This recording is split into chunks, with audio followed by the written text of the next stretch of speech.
अच्छा, ऐसा क्या अलग है कि कानपुर का कोई भी युवा जो इतना समय दे रहा है, 3 साल 4 साल 5 साल 6 साल दे रहा है, और उसकी छोटी लीग कोई हो रही है उसमें भी उसका सिलेक्शन नहीं हो रहा, बड़ी लीग हो रही है उसमें भी सिलेक्शन नहीं हो रहा, इंडिया लेवल की तुम बात ही नहीं करते, क्या ऐसी कमियां क्या आ रही हैं इसमें? इसमें कमियां ये हैं थोड़ी सी कि कानपुर में जो बच्चा कबड्डी खेल रहा, बच्चा तो पूरी मेहनत कर रहा है, बच्चों को सही गाइडेंस करने वाले लोग नहीं मिल रहे, उनको सही गाइडलाइन पे चलने वाले लोग नहीं मिल रहे। बच्चे को तो जो बता देगा शुरू में बच्चा वही करेगा ना। अब मैं कह रहा हूँ कि अगर किसी को ए पता ही नहीं है तो बी पढ़ा नहीं पाएगा। जब स्टेट टीम जाती है तो लगभग 2 महीने पहले वहाँ डिस्ट्रिक्ट हो जाते हैं, मंडल हो जाते हैं, बच्चों का चयन हो जाता है, 22-22 दिन बच्चे एक साथ प्रैक्टिस करते हैं। स्टेट में जब बच्चे रिजल्ट देते हैं तो स्टेट में जो बैठे होते हैं सिलेक्टर, उनकी नज़र में बच्चा आ जाता है, फिर उस बच्चों को नज़र में रखते हैं वो। जब हमारी टीम ऊपर तक पहुंच ही नहीं पा रही है तो कोई नज़र में आया ही नहीं जाए। यही तो कमी नज़र आती है। अच्छा, मैं भी इस खेल से जुड़ा हूँ और इस खेल को भी बहुत अच्छे से जानता हूँ, इस खेल की राजनीति को भी बहुत अच्छे से जानता हूँ। मेरा एक सवाल आपसे बस इतना है कि क्या कभी ये चीज़ें बदलेंगी कि ऐसे ही टैलेंट बस वेस्ट होता रहेगा? नहीं, बदलेंगे नहीं। ये जब तक नहीं बदलेंगी जब तक राजा का बेटा राजा बनेगा, मेरा मानना ये। क्योंकि आज का जो दौर है वो पूरा यही है, राजा का बेटा ही राजा बन रहा है, तो ये कैसे बदल जाएंगी? एक मेहनत करने वाला आदमी 12-15 साल मेहनत करेगा और उसको लास्ट में क्या मिला? कुछ नहीं, राजा का बेटा राजा बन गया, तो उसकी जो 15 साल की मेहनत रही वो तो बेकार हो गई। अब वो खुद तो कुछ नहीं करेगा लेकिन 5 को और नहीं करने देगा, कि क्या फ़ायदा है? क्या करोगे जाके, बताइए आप? वहाँ कुछ नहीं होना है, वहाँ उनका बेटा, फिर वो अपने बेटे को ऐसा कर देंगे। अच्छा, यहाँ पे एक सवाल और बनता है, ज़मीनी खेल कहा जाता है कबड्डी को, यहाँ पर जो प्लेयर्स के साथ राजनीति होती है उसके बारे में आपका क्या कहना है? प्लेयर के साथ राजनीति होने का एक ही कारण रहता है, मित्रता और परिवारवाद। अब सचिव साहब का अगर कोई बंदा है तो वो बंदा जाएगा, उसे खेलना आए और चाहे ना आए, या किसी संबंधी का फ़ोन आ गया कि सर देख लीजिएगा हमारा बच्चा है, उसको भेज दीजिए। तो इस कारण से खेल में बहुत कूटनीतियाँ और राजनीतियाँ चल रही हैं और अच्छा खिलाड़ी कानपुर नगर दे नहीं पा रहा है।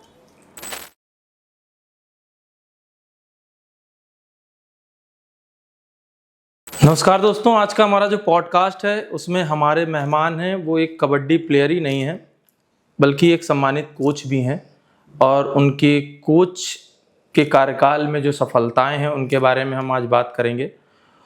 तो बहुत बहुत हम स्वागत करते हैं मिस्टर विनय कुमार जी का। विनय जी, बहुत बहुत आपका स्वागत है बैठक विद अभिषेक में। कहाँ से शुरू करें कुछ समझ में नहीं आ रहा है क्योंकि आप खुद हमारे कोच रह चुके हैं। तो हम शुरू करते हैं सबसे पहले आपके ही जीवन से कि आपने कितने साल हो गए कानपुर कबड्डी को दिए हुए?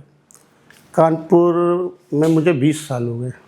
ठीक है। कबड्डी में मैंने 2003 में कबड्डी शुरू की थी रामलला स्कूल से, वहाँ मेरा चला 3 साल। फिर मैं विद्युत परिषद आया, वहाँ से कबड्डी और जानी क्या होती है। उसके बाद मुझे कानपुर डिस्ट्रिक्ट कबड्डी एसोसिएशन मिला 2007 में, वहाँ से मुझे कबड्डी और पता चली। ऐसे ही कबड्डी पता चलते चलते इतना कबड्डी से लगाव हुआ कि आज मुझे 20 साल हो गए हैं और आज भी मुझे कबड्डी के अलावा कुछ नहीं दिखता है। अच्छा, एज अ प्लेयर की अगर आपकी बात की जाए तो कोई एक ऐसा मैच बताइए जिसमें आपको लगा हो कि ये मैच मैं गलत हार गया। हाँ, ऐसा एक मैच ग्वालियर में हुआ था। मैं ऑल इंडिया टूर्नामेंट खेल रहा था जी मध्य प्रदेश के पुलिस के साथ जी। मैं परसूत खा गया था। ओह, एक अनुभवी प्लेयर परसूत खाना बहुत बड़ी बात होता है। परसूत खाने के बाद मुझे लगा कि वो पॉइंट मेरे जाने की वजह से हम एक पॉइंट से मैच को लूज़ कर गए। जिनको नहीं पता है उनको बता देते हैं हम। परसूत तब पड़ता है जब प्लेयर अपनी रेड करके वापस अपने मैदान की तरफ जा रहा हो और पीछे से कोई चालाकी से प्लेयर आके और उसको पीछे से टच करके वापस अपने पाले में चला जाता, तो उसको बोलते हैं परसूत खाना। तो आगे सवाल हम पूछें आपसे कोई, तो उससे पहले हम ये जानना चाहेंगे कि एक प्लेयर से एक कोच बनने का सफ़र आपका कैसा रहा? एक प्लेयर से कोच बनने का सफ़र मेरा बहुत कष्टकारी रहा है जी क्योंकि जब मैं प्लेयर था, जी कब मैं खेलता था तो बहुत सी सुविधाएं नहीं थी हमारे पास। जी जी गोविंद नगर प्रैक्टिस करने जाता था, साइकिल से जाता था, दूसरे की साइकिल होती थी, उसको बैठाल के चला के ले जाना पड़ता था। जी। लेकिन उस समय ये लगता था कि इसको चला के ले जाएंगे, बैठाल के तो मेरी थाई बन जाएगी, जो कबड्डी में बहुत ज़रूरी होता है। 8 साल तक तो मैं ऐसे ही खेलता रहा, डिस्ट्रिक्ट स्टेट वगैरह, लेकिन 2010 में पहला नेशनल लगा था ग्वालियर का। उसके बाद कंटिन्यू रहा, ऑल इंडिया टूर्नामेंट बहुत खेले। 10 के बाद 11 भी रहा। 12 से मैं बच्चों को प्रैक्टिस कराने लगा था। प्रैक्टिस इसलिए कराने लगा था कि मैं हताश हो चुका था कि अब इसके ऊपर जी हो नहीं पाएगा कुछ। तुमने कहा कुछ ना करो तो प्रैक्टिस ही कराते रहो। धीरे धीरे प्रैक्टिस कराते रहे बच्चों को। पहले अपने साथ के लोग के साथ मिलकर बताते रहे, धीरे धीरे बताना स्टार्ट किया। फिर जिस स्कूल में पढ़ा विद्युत परिषद में, फिर वहाँ मैंने फ्री कोचिंग दी 3 साल तक। वहाँ फ्री कोचिंग देने के बाद मेरी एक पहचान बहुत अच्छी बनी कोच की, कि विद्युत परिषद का जो कोच है वो कबड्डी का बहुत अच्छा, उसकी टीम कभी नहीं हारती है। वहाँ से धीरे धीरे करते करते ऐसे ही फिर मैं एसोसिएशन में कार्यकारिणी सदस्य में जुड़ा, जॉइंट सेक्रेटरी रहा, फिर उपाध्यक्ष रहा, मतलब रहा, अब हूँ नहीं ठीक है ना। नहीं, उन सब बातों में भी चर्चा करेंगे हम आपसे ज़रूर। अच्छा, एक सवाल और मन में आता है हमारे कि जहाँ भारत देश की अगर बात की जाए तो क्रिकेट को बहुत महत्व दिया जाता है, क्रिकेट में पैसा भी बहुत अच्छा है, तो उस समय को देखते हुए आपने कबड्डी क्यों चुनी? ये तो एक परिस्थिति के हिसाब से कह सकते हैं, क्योंकि जब मैं छोटा था जी भाई मिट्टी में खेल के बड़ा हुआ और मिट्टी का खेल पसंद आया मुझे। जब मैं पहली बार कुछ खेलने गया तो कबड्डी, वही मिट्टी पे, तो मिट्टी से इतना लगाव था कि मिट्टी का खेल इतना पसंद आ गया कि मिट्टी पे आज भी खेल रहा हूँ। अच्छा, एक आपकी लाइफ की अगर जर्नी देखी जाए, मैं तो आपको एज अ कोच ही जानता हूँ, 3 ऐसे कोई मोमेंट बताइए जिसमें आपको लगा हो कि अब कबड्डी से संन्यास ले लेना चाहिए या आप कबड्डी से दूर हो जाना चाहिए, कोई ऐसे 3 मोमेंट? हाँ, ऐसा एक मोमेंट हमारे साथ हुआ 2022 में। हमने लीग कराई, ठीक है ना, तो लीग कराने में कुछ विवाद हुए, बड़ी लीग कराई, उसमें कुछ विवाद हुए। उस विवाद में हमने अपने बहुत घनिष्ठ मित्र को दूर कर दिया था, वो आज भी दूर है, उसका दुख मुझे आज भी है। एक तो वो मोमेंट बहुत ख़राब रहा। दूसरा, कानपुर की जो दूसरी लीग मैंने कराई गौरव मेमोरियल इंटरनेशनल स्कूल में, उसमें लास्ट टाइम में एसोसिएशन की तरफ से हमसे कह दिया गया कि लीग आपने कराई है, इसका जो बजट आया वो आप देखिए। एसोसिएशन के पास जो बजट था वो दे दिया गया है, अब इसके ऊपर जो बजट आ रहा है वो आप खुद देखिए। अब समस्या ये है कि एक प्राइवेट सेक्टर में रह के लंबी पेमेंट हो जाए अगर कोई, तो फिर ये लगता है कि इतना सब कुछ किया कानपुर के लिए, कानपुर के कबड्डी के लिए, इससे अच्छा है कि अपना छोड़ो अपना कोई काम धंधा को हो, इसमें रह के कुछ हो नहीं सकता है। दूसरा मूवमेंट मेरा आया जी कि मैं 20 सालों से संघ में, मतलब कबड्डी में रहा और लगभग 12-14 सालों से मैं संघ में हूँ। तो एक लालसा सबको होती है कि कुछ बने उसमें भी, लेकिन जब वो समय आया तो वहाँ परिवारवाद आ गया। अच्छा, ऐसा क्या, मैं भी एक समय पे प्लेयर ही था मान लीजिए, हालांकि जूनियर लेवल या खेला हूँ, सीनियर इतना खेला नहीं। अच्छा, ऐसा क्या अलग है कि कानपुर का कोई भी युवा जो इतना समय दे रहा है, 3 साल 4 साल 5 साल 6 साल दे रहा है, और उसकी छोटी लीग कोई हो रही है उसमें भी उसका सिलेक्शन नहीं हो रहा, बड़ी लीग हो रही है उसमें भी सिलेक्शन नहीं हो रहा, इंडिया लेवल की तुम बात ही नहीं करते, क्या ऐसी कमियां क्या आ रही हैं इसमें? इसमें कमियां ये है थोड़ी सी कि कानपुर में जो बच्चा कबड्डी खेल रहा है, बच्चा तो पूरी मेहनत कर रहा है, बच्चों को सही गाइडेंस करने वाले लोग नहीं मिल रहे, उनको सही गाइडलाइन पे चलने वाले लोग नहीं मिल रहे हैं। बच्चे को तो जो बता देगा शुरू में बच्चा वही करेगा ना। अब मैं कह रहा हूँ कि अगर किसी को ए पता ही नहीं है तो बी पढ़ा नहीं पाएगा। तो कोर्स उसी को बनना चाहिए जिसे जानकारी हो, मेरे हिसाब से। पहली चीज़ तो बच्चों को गाइडेंस सही नहीं मिल रही है। दूसरी चीज़ कि कानपुर डिस्ट्रिक्ट कबड्डी एसोसिएशन बहुत ज़्यादा नया कुछ नहीं करती है। वही पुराने नियम के साथ से एक दिन पहले ट्रायल ले लेना, टीम भेज देना, टीम कैसी भी है बस भेज दो वाला काम चल रहा है। तो मैं चाहता हूँ कि ये चीज़ें बंद हो। जैसे हर डिस्ट्रिक्ट में होता है कि जब स्टेट टीम जाती है तो लगभग 2 महीने पहले वहाँ डिस्ट्रिक्ट हो जाते हैं, मंडल हो जाते हैं, बच्चों का चयन हो जाता है।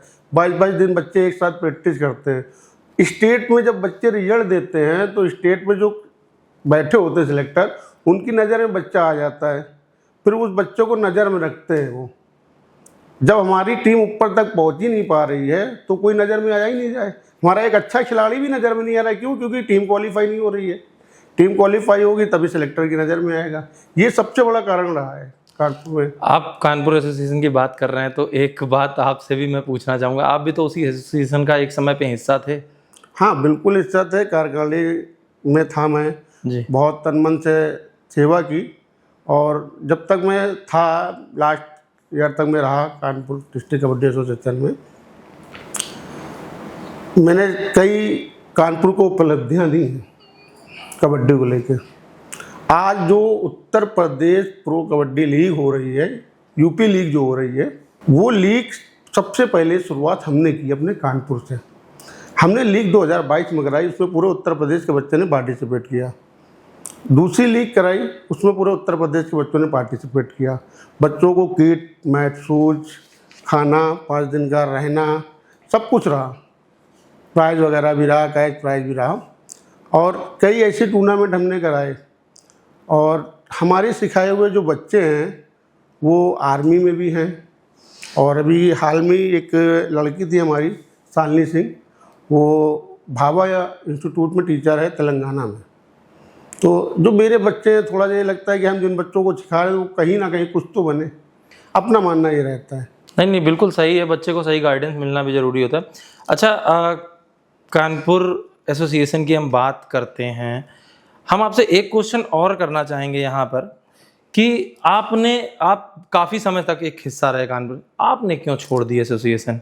आप भी किसी राजनीति का शिकार हुए थे क्या? हमने आपको 2-3 कारण बताए। जी जी। कि पहला कारण तो वही बताया था कि सहयोग पूरा नहीं मिल पाता है जी। हम जैसा काम करना चाहते हैं जी वैसा काम कर नहीं पाते हैं। अगर किसी संस्था में मैं उपाध्यक्ष पद पे हूँ या ज्वाइंट सेक्रेटरी रहा, तो जो मैं करना चाह रहा हूँ तो ये सारी बातें उन लोगों को थोड़ा सा तो मैनेज करना चाहिए ना। मैं जो करना चाहता हूँ उसे वो करने ही नहीं देना देते हैं। मैं करूँगा तो मैं ऊपर जाऊँगा। अभी करंट में ही एक एकेडमी डाली हमने, सूरा कबड्डी एकेडमी के नाम से, अरमापुर में। हमारे पास लगभग 20 बच्चा रहा बाहर का, ठीक है ना। लेकिन एसोसिएशन को वो चीज़ हजम नहीं हो पाई, उसमें भी राजनीति हुई। हमारे बच्चे वहाँ काम करने गए, काम किए, 3 दिन बेचारे रहे, सब पूरा काम देके उसके बाद लास्ट दिन उनके साथ झगड़ा हुआ, और झगड़ा होने के बाद ब्लेम हम पे और हमारे एक बच्चे पे आया कि ये झगड़ा उनकी शहर से हुआ। तो ये बहुत सी ऐसी चीज़ें हुई जिसकी वजह से हमने अपना रिजाइन दिया।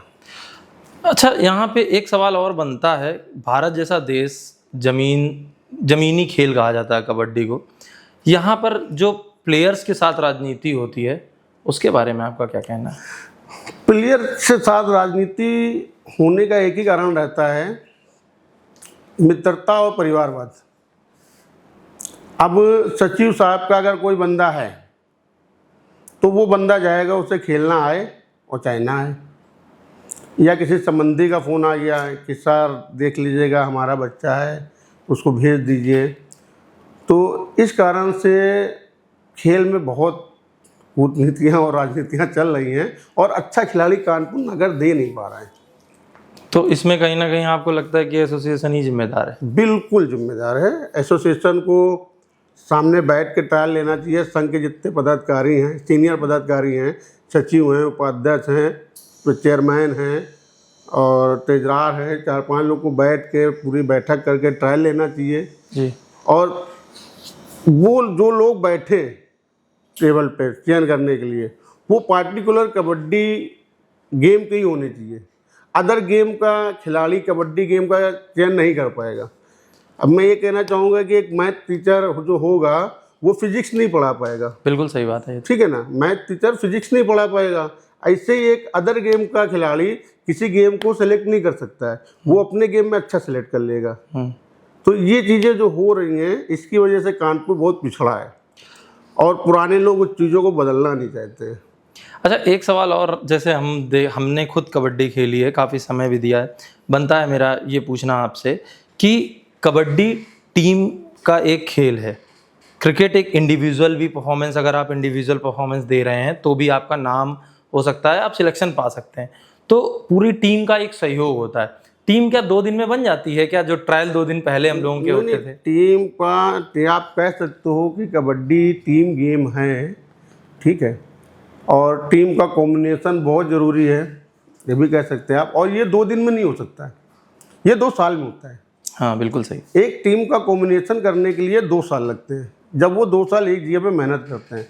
और कबड्डी की जो प्रैक्टिस है वो इंडिविजुअल है, कबड्डी की प्रैक्टिस इंडिविजुअल है, खेल वो टीम गेम है जी। आपको अगर रेडिंग की प्रैक्टिस करनी है तो आपको इंडिविजुअल करना पड़ेगा सब कुछ जी। आप अकेले जाओगे, साथ नहीं जाओगे। आप किसी को कवर मारने जाओगे तो अकेले जाओगे, सपोर्ट बाद में आएगा। तो इसकी जो स्किल्स है वो इंडिविजुअल है एकदम, वो टीम गेम नहीं है, खेल टीम गेम है। ये दोनों बातें थोड़ा सा डिफरेंट है। अच्छा, पहले और अब की बात की जाए, पहले कबड्डी मिट्टी पे होती थी, अब उसको मैट पे कर दिया गया है। तो आपको क्या लगता है कि अब चीज़ें आसान ज़्यादा हो गई हैं या पहले ज़्यादा इजी थी? नहीं, आसान कुछ नहीं हुआ है जी, बस स्टैंडर्ड बढ़ा दिया गया है जी। आसान कुछ नहीं हुआ है जी। खेल का जो स्टैंडर्ड था जी। उसे बढ़ा दिया गया है। मिट्टी से सिंथेटिक मैट पे लाना अच्छी चीज़ है, जी।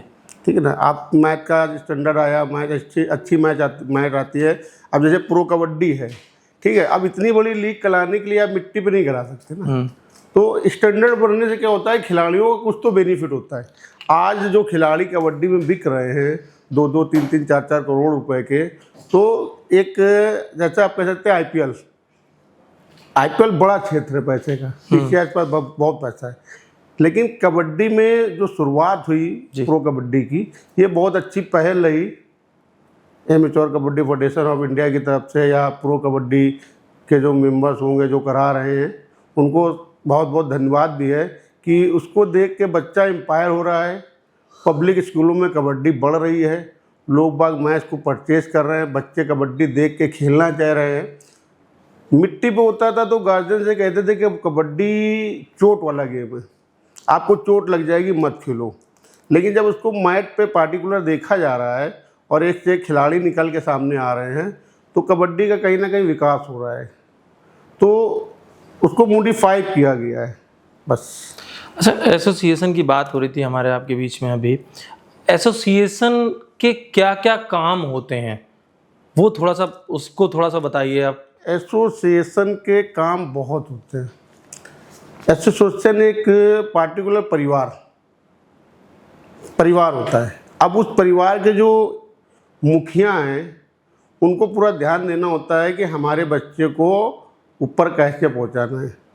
समय समय पे ट्रायल कराना, समय समय पर टीमें बनाना, समय समय पे टूर्नामेंट कराना, डिस्ट्रिक्ट कराना, स्टेट कराना।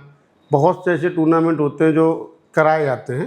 कानपुर में टूर्नामेंट्स नहीं होते, बहुत कम होते हैं, ना के बराबर में। मुझे लगता है 2 साल, 3 साल, 4 साल में एक बार कोई बड़ा टूर्नामेंट हो जाता है। तो उसके जिम्मेदार भी तो हम एसोसिएशन को ही तो मान सकते हैं। हाँ बिल्कुल मान सकते हैं भाई, ये आप एसोसिएशन चला रहे, टूर्नामेंट कौन कराएगा? ये आपकी रिस्पॉन्सिबिलिटी है ना। आप एसोसिएशन आपको इसलिए दी गई है कि आप इस गेम को बढ़ाएं, बच्चों को आगे निखारें। जब आप ही नहीं निकलेंगे घरों से तो बच्चे थोड़ी ना रोड पे मिल जाएंगे हमको। ज़्यादा से ज़्यादा लीग होंगी तो ज़्यादा से ज़्यादा प्लेयर आएंगे, टूर्नामेंट होंगे। आप स्कूल लेवल पे कराइए, प्लेयर को निकालने के लिए अपना संस्था बनाइए, आप स्कूल लेवल पे कराइए, सारे स्कूलों से मिलिए कि हम ये टूर्नामेंट करा रहे हैं, आप अपनी टीम भेजिए। मैं कह रहा हूँ 20 स्कूलों में जाओगे 10 टीमें आएंगी, बिल्कुल। 120 खिलाड़ी में 12 खिलाड़ी बनेगा? 120 में 12 तो मिल ही जाएंगे खेलने वाले।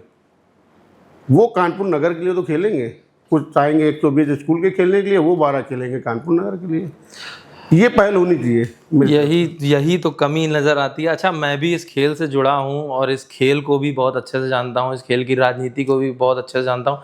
मेरा एक सवाल आपसे बस इतना है कि क्या कभी ये चीज़ें बदलेंगी कि ऐसे ही टैलेंट बस वेस्ट होता रहेगा? नहीं, बदलेंगे नहीं। ये जब तक नहीं बदलेंगी जब तक राजा का बेटा राजा बनेगा, मेरा मानना ये। क्योंकि आज का जो दौर है वो पूरा यही है, राजा का बेटा ही राजा बन रहा है। तो ये कैसे बदल जाएंगी?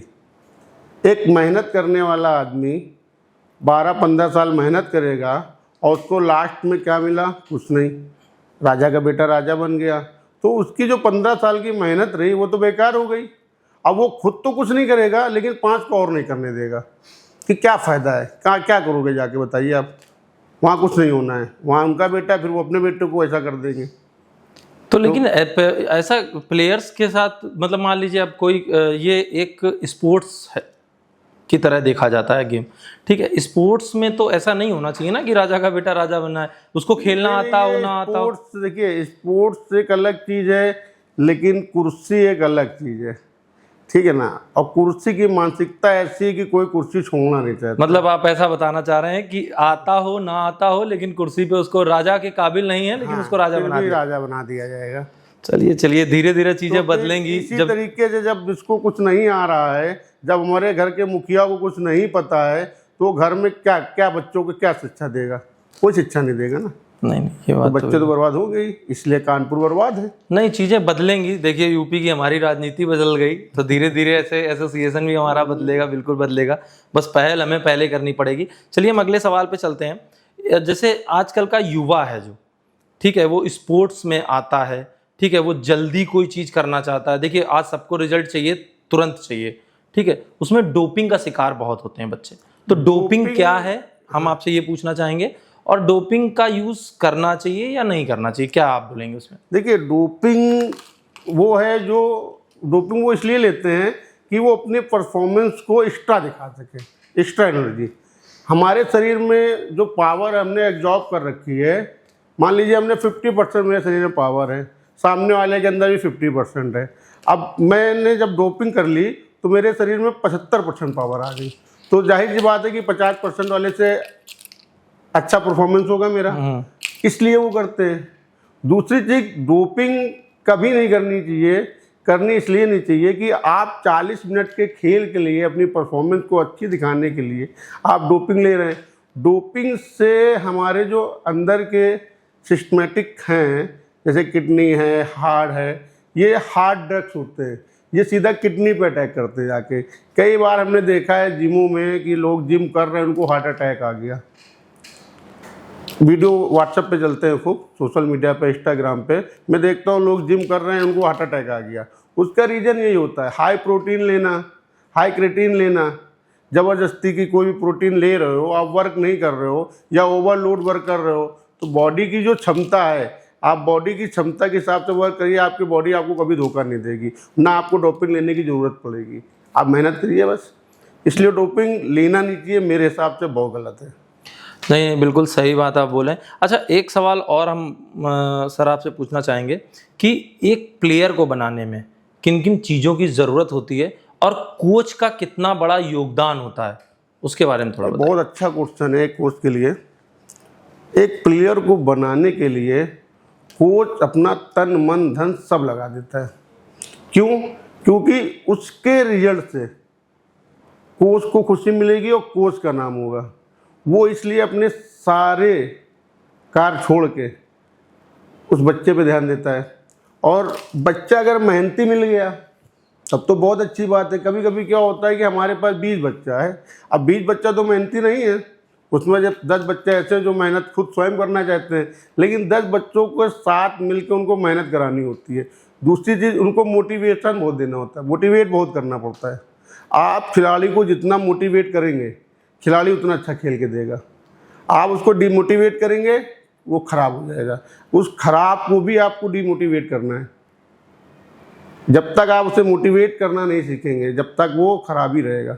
अभी क्या होता है, वो लोग कहते हैं यार ये खिलाड़ी नहीं बन पाएगा, इसके अंदर ये काबिलियत नहीं है, ठीक है ना। बहुत लोग कह देते हैं, मेरे ग्राउंड पर ऐसे कई बच्चे आए जिन्होंने कहा कि ये खिलाड़ी तो बन ही नहीं सकते। तो मैंने कहा नहीं, ऐसा नहीं है, खिलाड़ी बनेंगे, इनको मैं खिलाड़ी बनाऊंगा, बनाया मैंने और खेले वो। अच्छा, भारत की राजनीति में एक और चीज़ बहुत चलती है, अगर आप माने या इसके बारे में आपका क्या कहना है वो जानना है मेरे को, कि जुगाड़ शब्द बहुत चलता है। स्पोर्ट्स में तो कुछ ज़्यादा ही चलता है कि मान लीजिए अगर कोई थोड़ा बहुत भी किसी का जुगाड़ लगा तो वो नेशनल भी खेल लेगा, इंटरनेशनल भी खेल लेगा, और धीरे से कहीं थोड़ा बहुत खेल आया।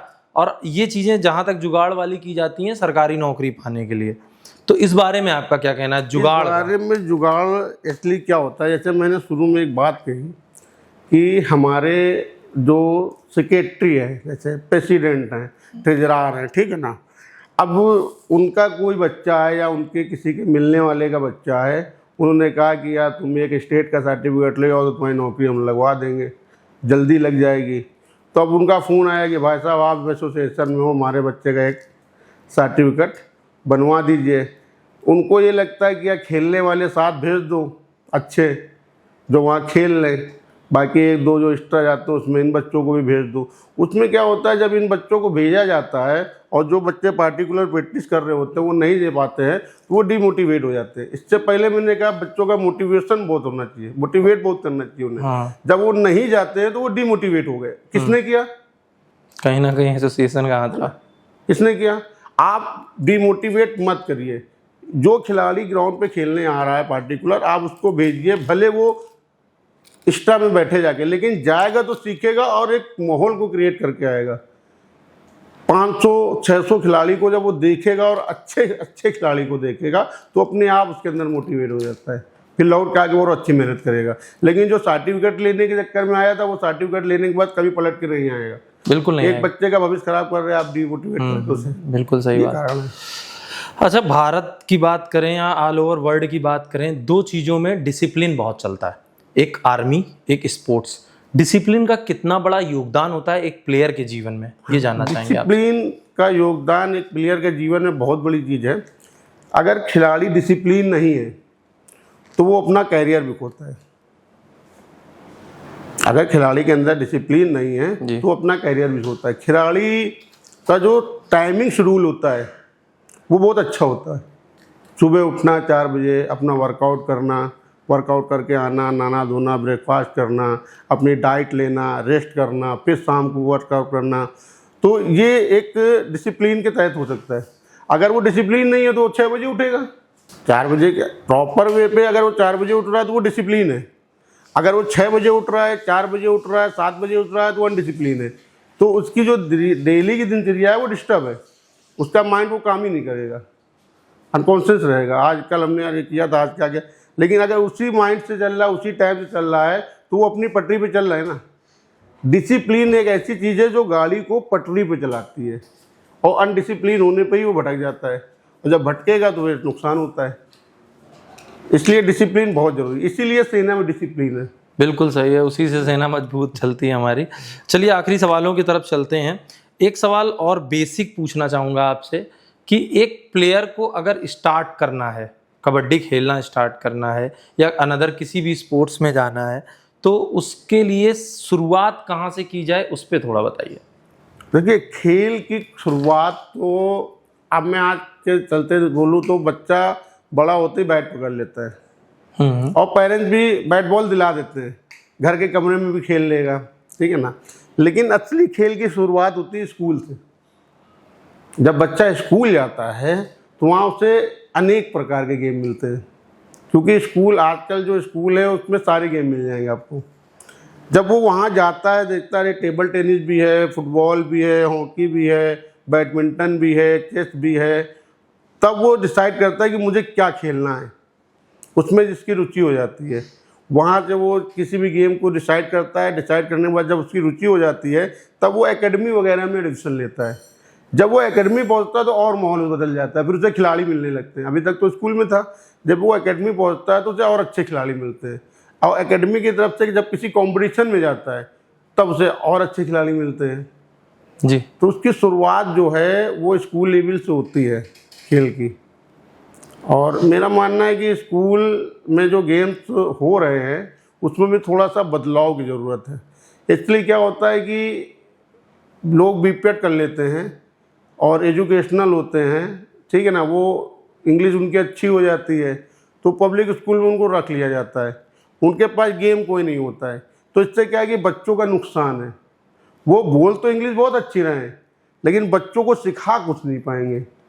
तो स्कूल को भी एज ए कोच की तरीके रखना चाहिए, हर गेम का एक कोच पार्टिकुलर रखना चाहिए। अगर बच्चों को गेम सिखाना है तो हर स्कूल को एक पार्टिकुलर कोच हर गेम का रखना चाहिए। बाकी उनका टीचर्स पीएड टीचर पढ़ाने वाला है वो टीचर रखें, कोई प्रॉब्लम नहीं है।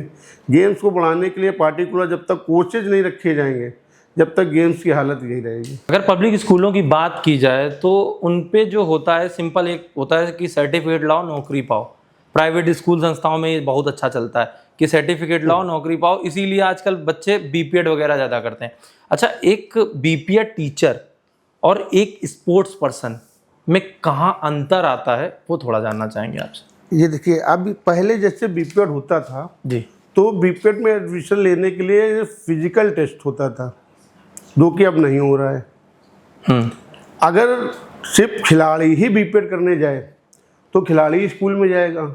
अब फिजिकल टेस्ट ना होने की वजह से लोगों को रोज़गार ना मिलने की वजह से फॉर्म डाल देते हैं, एडमिशन ले लेते हैं, बीपीएड कर लेते हैं और एक सर्टिफिकेट बना के किसी भी स्कूल में जाके जॉब करने लगते हैं। अब उनका खेल से नाता नहीं है कुछ, क्यों? क्योंकि खेले वो कभी है ही नहीं। लेकिन जो 2 साल बीपीएड में उन्होंने पढ़ा तो पढ़ा हुआ ज्ञान बच्चों को बता सकते हैं बस। लेकिन खेल पढ़ाई से नहीं आएगा, खेल प्रैक्टिकल से आएगा। ये प्रैक्टिकल सब्जेक्ट है खेल, वो एजुकेशनल सब्जेक्ट है। आप बीपीएड करके आए अच्छे तो आप पीएड पढ़ाइए जाके। एजुकेशन बच्चों को फिजिकल एजुकेशन सब्जेक्ट है, बच्चे लेते हैं, आप पढ़ाइए, उनको समझाइए। लेकिन आप सोचो कि आप ग्राउंड पे आके उनको खिला लो, कोई गेम पार्टिकुलर करा लो, वो नहीं हो पाएगा। इससे पहले मैंने ये कहा था कि हर स्कूल में पीएड टीचर्स के अलावा अगर उन्हें गेम्स उनके यहाँ जो भी हैं, मैंने कहा कि एक स्कूल में 5 गेम है, टेबल टेनिस है, बैडमिंटन है, फुटबॉल है, वॉलीबॉल है, क्रिकेट है, 5 है, तो आप ये 5 पार्टिकुलर कोच रखिए। आपके जो टीचर्स हैं पढ़ाने वाले वो उनको रखिए। लेकिन ये 5 गेम अगर हैं तो इन 5 गेम के 5 कोच को रखिए। आप सुबह 2 घंटे के लिए उनको बुलाइए। जो बच्चे प्रैक्टिस वाले हैं वो अपना प्रैक्टिस करने के बाद अपनी एजुकेशन में चले जाएंगे, अपने आप सारी चीज़ें सीख। इससे कहीं ना कहीं स्पोर्ट्स पर्सन को भी फायदा ही होगा। स्पोर्ट पर्सन को फायदा होगा। दूसरी चीज़ फिजिकल एक्टिविटी बच्चों के लिए बहुत जरूरी। आजकल मैं देख रहा हूँ छोटे छोटे बच्चे रहते हैं, उनको बीपी की शिकायत हो जा रही है, शुगर की शिकायत हो जा रही है। उसका सबसे बड़ा रीज़न यही है कि बच्चे फिजिकल एक्टिविटी में है ही नहीं, मोबाइल में घुसे रहते हैं। मोबाइल में अब वो गेम समझते हैं मोबाइल में जो खेला जाता है, कोई पबजी गेम है, फ्री फायर, वो सब बच्चे खेल रहे हैं। उससे उनकी आईसाइट भी कमज़ोर हो रही है, मेमोरी भी वीक हो रही है। फिजिकल एक्टिविटी के नाम पे वो कुछ है ही नहीं उनके पास। लोगों के पास घरों में भी अब जगह नहीं है, क्योंकि लोग बाग अब फ्लैट में रहते हैं। बच्चों को 24 घंटे एसी स्कूल में पढ़ा रहे हैं, एसी में रख रहे हैं, एसी में घुमा रहे हैं। तो ये सबसे बड़ा रीज़न है। जब तक बच्चा फिजिकली थोड़ा सा फिजिकल वर्क नहीं करेगा उसके अंदर ये प्रॉब्लम आएगी नहीं। मैं मानता हूँ, मैं अपनी तरफ से जानता हूँ कि मेरे जानने में मैंने नहीं देखा होगा बहुत से खिलाड़ियों को बीपी या शुगर हुआ हो। 1-8% ऐसा है खिलाड़ी जिसको बीपी शुगर हुआ हो। अगर वो फिजिकल पे है, ग्राउंड पे है, तो मुझे लगता है उससे ज़्यादा फिट कोई नहीं है। देश में 2 लोग फिट मिल जाएंगे, एक हमारे आर्मी वाले, दूसरे हमारे देश के खिलाड़ी। डिसिप्लिन में भी रहते हैं और वो बराबर एक तो ये शारीरिक क्रियाएं उनकी होती रहती होना चाहिए। चलिए, अच्छा, हम आगे बस लास्ट आपसे बस एक ही रिक्वेस्ट है कि आने वाले युवा प्लेयरों के लिए आप क्या कहना चाहेंगे और क्या मैसेज है आपका, वो बताइए। आने वाले युवा बच्चों के लिए हमारा कुछ बड़ा प्लान है। अभी मैंने प्लान जो मेरा था किया वो फ्लॉप हुआ किसी कारणवश, लेकिन अब जो मेरा प्लान है वो प्लान मैं सक्सेस करके ही रहूँगा और उसमें बच्चों का बहुत फ़ायदा भी होगा। मतलब ये मान लीजिए वो नौकरी तक पाएंगे मेरे यहाँ से, जो मैं करना चाह रहा हूँ, और ईश्वर चाहेगा अगर हो गया तो बच्चे की एजुकेशन से लेके, बच्चों के स्पोर्ट्स से लेके और बच्चे की नौकरी तक की जिम्मेदारी रखूँगा। पूरा सक्सेस करके निकलूंगा। ऐसा कुछ आ जाएगा तो कानपुर शायद बदल जाएगा हमारा। हाँ, ऐसा आएगा। कबड्डी के क्षेत्र में तो बदल ही जाएगा। अब जिसको लाना चाहिए नहीं ला रहे हो अलग बात है, लेकिन हमारे तो अब खून में ही कबड्डी आ गई है, तो कबड्डी के लिए कुछ बड़ा तो करना ही है। जाते जाते इतना कुछ कर जाऊंगा कि कानपुर में एक छाप छूट जाएगी, यहाँ कानपुर में किसी ने कबड्डी पैदा की। नहीं बिल्कुल सही है। और एक नाम है कानपुर में कबड्डी शुरुआत जिसने की, हमारे बड़े भाई बहुत अच्छे मित्र हैं, प्रद्युम्न श्रीवास्तव, हम लोग प्यार से प्रिंस कहते हैं जी। कानपुर में संघ में पहले वो जुड़े, डीपीएस में उन्होंने कबड्डी चालू कराई, उसके बाद में उनसे मिला, जब से हम लोग के बराबर अच्छा रहा। कानपुर में कबड्डी पैदा करने में सबसे बड़ा हाथ उनका भी रहा है, मैं भी कह रहा, और मैं चाहूँगा कि वो दोबारा थोड़ा सा हमारा साथ दे। नहीं, बहुत अच्छे प्लेयर थे ठीक है ना, हाँ, थोड़ा सा साथ दें और कबड्डी को आगे थोड़ा सा बढ़ाया जाए। जो हम लोग नहीं कर पाए वो कम से कम आने वाली पीढ़ी करके दिखा दे, तो जो खेले उसका तो मतलब निकल ही आएगा। बिल्कुल सही। तो ये थे हमारे कोच, कबड्डी कोच मिस्टर विनय, और बहुत बहुत धन्यवाद सर आपका, आपने इतना अच्छा कीमती वक्त बोलूँगा कीमती वक्त आपने दिया।